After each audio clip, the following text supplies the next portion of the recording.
Hello મિત્રો, જય શ્રી કૃષ્ણ. આપ સૌનું સ્વાગત કરું છું મારા ચેનલની અંદર. સૌથી પહેલાં તમારા બધાનો ખૂબ ખૂબ આભાર જે સપોર્ટ આપી રહ્યા છો એ બદલ. અને આજે બી તમારા લોકો માટે એક સારું પ્રોવિન્સનું પીઆર માટેનું લિસ્ટ નવું ડિક્લેર થયું છે. આ પ્રોવિન્સે જેમ હવે દિવસે ને દિવસે જેમ જેમ દરેક પ્રોવિન્સો આની અંદર પાર્ટિસિપેટ કરતા જાય છે ને, એમ બને એટલું ક્લિયરન્સ તમને આપવાની કોશિશ કરતા જાય છે. આ પ્રોવિન્સે તો લેંગ્વેજ એબિલિટી કોને કેટલી આપવાની છે, કઈ પ્રોફેશન, એટલે કે જેમ કે માનો કે આજે બુક કીપર હોય તો બુક કીપર માટે CLB લેવલ 5, ટેકનિશિયન માટે 6. આ એક એક્ઝામ્પલ આપું છું. આ રીતે એમણે એક આખું લિસ્ટ આપ્યું છે જેથી કરીને તમને લોકોને ઘણું બધું સરળ થઈ જશે. પ્લસ આખી ડિમાન્ડ તમારે શું હોય, કેવી રીતે એપ્લિકેશન્સ કરવાની છે, બધી ડિટેલ એમણે આપી દીધી છે. એટલે કહેવાય કે વન ટાઈપ ઓફ આખું ક્લિયર ડિટેલ આપવામાં આવી છે તમને, તો જેને કારણે તમને લોકોને બી ઇઝી થઈ જશે. આજે આખી ડિટેલ શેર કરીએ વેસ્ટ કૂટની, એટલે કે બ્રિટિશ કોલંબિયાનું બહુ મોટું સિટી છે આ, કે જ્યાં આગળ બી જો તમને PR મળે તો બ્રિટિશ કોલંબિયા બી સેટ થવા માટે બહુ સારું પ્રોવિન્સ ગણાય છે. આપણા ભારતીયોની સંખ્યા બી વધારે છે, તો ઓન્ટારિયો પછીની જો કોઈ પ્રાયોરિટી આવતી હોય તો બ્રિટિશ કોલંબિયા કેનેડાનું. તો આજે એનું લિસ્ટ આપણે શાંતિથી જોઈશું, કયા સેક્ટર ફોકસ કરવાના છે ને કયા NOC કોડ છે. તમે પેન ને પેપર લઈ લો એટલે આપણે સ્ટાર્ટ કરીએ.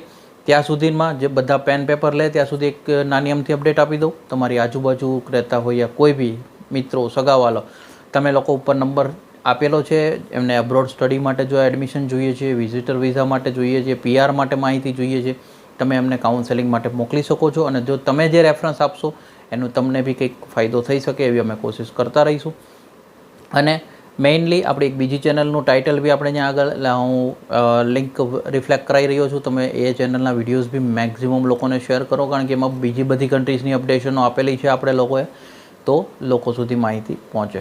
અને કંઈક સવાલો હોય તો કોમેન્ટ કરતા રહેજો. હવે આપણે મેઇન આગળ જઈએ છીએ કે જ્યાં આગળ બ્રિટિશ કોલંબિયા કયા સેક્ટરને 2025માં ફોકસ કરવાનું છે, પહેલાં ત્યાંથી સ્ટાર્ટ કરીએ છીએ. હેલ્થ સેક્ટર, જે લગભગ બધા પ્રોવિન્સ કરવાના છે. Education, law, social, community and government સર્વિસીસને ફોકસ થશે. સેલ્સ એન્ડ સર્વિસવાળાને ફોકસ કરવામાં આવશે. મેન્યુફેક્ચરિંગ એન્ડ યુટિલિટીઝને ફોકસ કરવામાં આવશે. આ વેસ્ટ કૂટનીના હું તમને પ્રાયોરિટી સેક્ટર કહી રહ્યો છું.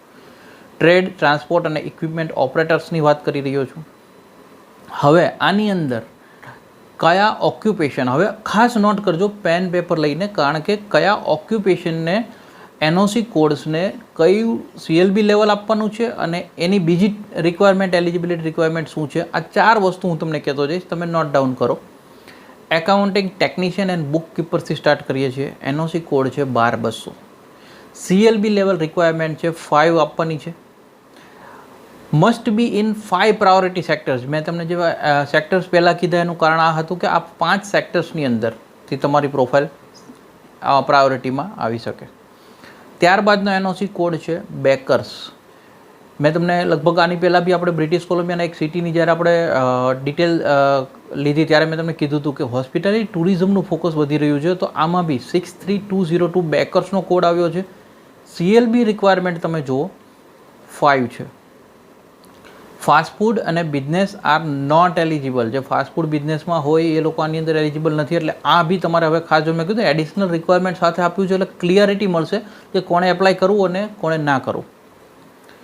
Carrier development practitioner and career counsellor, NOC code છે 41321.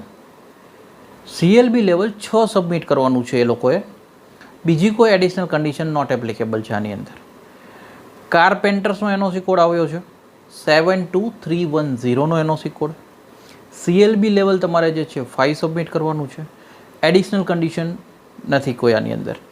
કુક્સ, આ કોઈ મને કોમેન્ટ્સમાં લગભગ છેલ્લા 2-3 વિડીયોમાં બી મેં જોયું હતું કે કુક્સનું પૂછી રહ્યા છે. હું તમને કહું છું બ્રિટિશ કોલંબિયાના વેસ્ટ કૂટનીમાં બી પ્રાયોરિટી આવી, પહેલાંમાં બી આવી હતી. એનું કારણ છે કે બ્રિટિશ કોલંબિયાની કોમ્યુનિટીઝ જે છે એ હોસ્પિટાલિટી ટુરિઝમને ફોકસ કરી રહી એવું દેખાઈ રહ્યું છે. 63200નો NOC કોડ છે. CLB લેવલ ઓનલી 5 રાખવામાં આવ્યું છે. અને આમાં બી એ જ condition, fast food businesses are not eligible. Early childhood educator અને આસિસ્ટન્ટ 42202નો NOC કોડ. CLB લેવલ કયું આપવાનું છે તો કે 5. ત્યાં આગળ કોઈ એડિશનલ ક્રાઇટેરિયાનું આની અંદર મેન્શન નથી કર્યું અહેવાલમાં. Food and beverages servers 65200, again hospitality ટુરિઝમની અંદર ફોકસ થઈ રહ્યું એવું લાગે છે. 65200નો NOC code. CLB level only 4. આમાં બી ફાસ્ટ ફૂડ બિઝનેસવાળાને એલિજિબલ નથી કરવામાં આવ્યા. એડિશનલ ક્રાઇટેરિયાની હું વાત કરું છું. ફરી એક વખત હોસ્પિટાલિટી ટુરિઝમની વાત છે, food counter attendance, kitchen helpers and related support occupations 65,201નો એનઓસી કોડ છે. CLB level 4.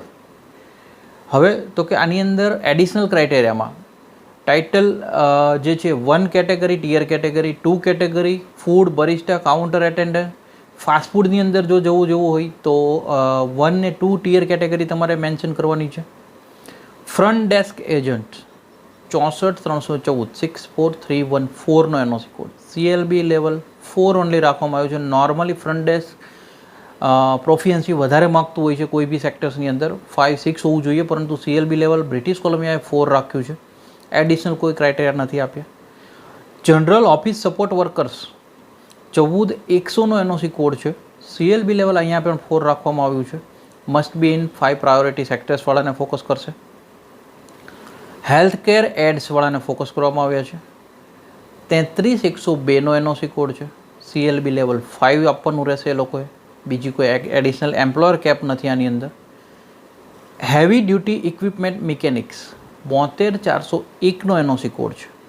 CLB લેવલ રાખવામાં આવ્યું છે 5. એડિશનલ કોઈ ક્રાઇટેરિયા નથી આપ્યા.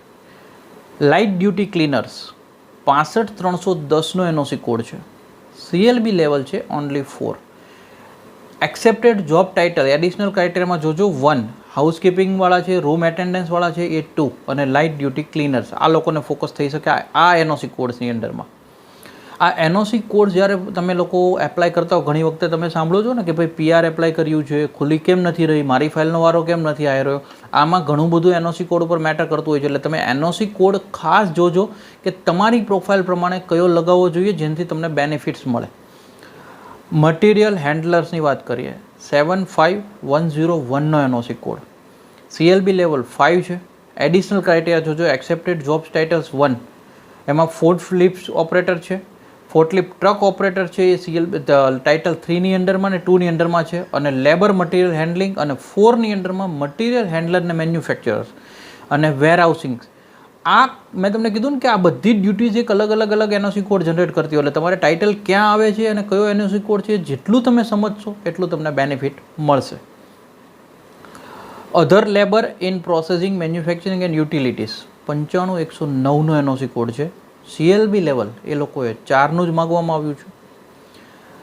જનરલ લેબર મેન્યુફેક્ચરિંગને એક્સેપ્ટેડની અંદર જોબ્સ ટાઇટલને ફેકસ કરવામાં આવશે. Other trades helper and labours 75,119નો એનઓસી કોડ છે. CLB લેવલ 4 સબમિટ કરવાનું છે. એમાં બી જનરલ લેવલ મેન્યુફેક્ચરિંગ અને આના સિવાયના કોઈ અધર ક્રાઇટેરિયા એક્સેપ્ટેબલ આની અંદર નથી રાખવામાં આવ્યા. પેન્ટર્સ એન્ડ ડેકોરેટર્સ 73,112નો એનઓસી કોડ. એડિશનલ કોઈ ક્રાઇટેરિયા નહીં અને 5 CLB લેવલ આપવામાં આવ્યું છે. Social and community service workers 42,201નો એનઓસી કોડ આની અંદર ફોકસ થશે. CLB લેવલ 5 સબમિટ કરવાનું છે. આના સિવાયના કોઈ એડિશનલ ક્રાઇટેરિયા નથી આપવામાં આવ્યા અત્યારે. ટ્રાન્સપોર્ટ અને ટ્રક ડ્રાઈવર્સ 73,300નો એનઓસી કોડ છે. CLB લેવલ 5 ફોકસ કરવામાં આવશે. આની અંદર એડિશનલ ક્રાઇટેરિયામાં 75% મોર ઓફ ડ્રાઇવિંગ જોબ્સ અને ડ્યુટીઝ મસ્ટ હેપન હોવી જોઈએ વિધિન ધ વેસ્ટકૂટની RCIP રિજન્સની અંદર. આ એક એની એડિશનલ ક્રાઇટેરિયા આપવામાં આવ્યા છે. આ સાથે જ જો વાત કરીએ તો વેસ્ટકૂટની બ્રિટિશ કોલંબિયાની અંદર આ બધી ટર્મ્સ કન્ડિશનમાં આની અંદર 1,560 કલાકની જોબ જે દરેક શું કહે કોમ્યુનિટી માગી રહી છે એ જ રીતે એક્સપિરિયન્સ માટે લેંગ્વેજ પ્રોફિયન્સીના લેવલ આપી દીધા છે. એટલે તમારે એ મેચ કરવાના છે. કેનેડિયન એજ્યુકેશન ક્રેડેન્શિયલ હોવું જોઈએ અને સેટલમેન્ટ ફંડના વિડીયો મેં ઓલરેડી ચેનલ પર મૂક્યા છે. એ જ મુજબ એક જણ હોય તો 14,000 અરાઉન્ડ, 2 જણ હોય ફેમિલીની અંદર હસબન્ડ વાઈફ હોય તો 17 કે 18,000 કેનેડિયન ડોલર અરાઉન્ડ, બાળકો હોય તો 22-25,000 ડોલર. તમે જે બી બાળક એડ થતું હોય 3,500-4,000ના કેલ્ક્યુલેશન પ્રમાણે તમે ફંડ શો કરી શકો છો. આ ક્રાઇટેરિયાઝને તમારે મેચ કરી શકવા જોઈએ.